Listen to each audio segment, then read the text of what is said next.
যে আপনি লাশটা নেওয়ার সময় আপনি দেখলেন না কেন যে উনি কোথা থেকে লাশটা নিয়ে আসছে, আপনি এগুলো আপনার কপিতে রাখলেন না কেন?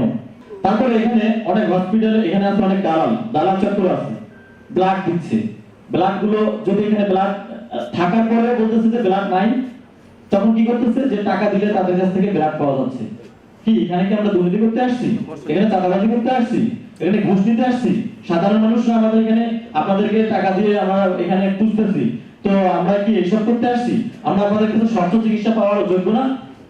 আপনাদের স্টাফদের নামে এত অনিয়ম আমরা শুনবো কেন?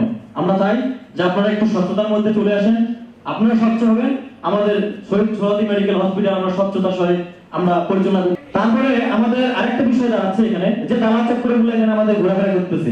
আপনাদের যারা স্টাফ আছেন তারা প্রত্যেকেই দালালদেরকে চিনেন, প্রত্যেকেই দালালদের চিনেন। কেন দালালগুলোকে আপনারা এখানে কেন প্রশ্রয় দিচ্ছেন? কেন ওদের হাত পা নাই, ওরা কাজকর্ম করে খাইতে পারে না?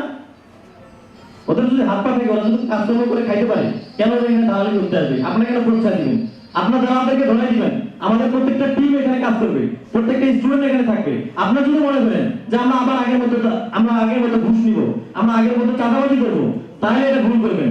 একটু চেঞ্জ হয়ে যান, নিজেই চেঞ্জ হন।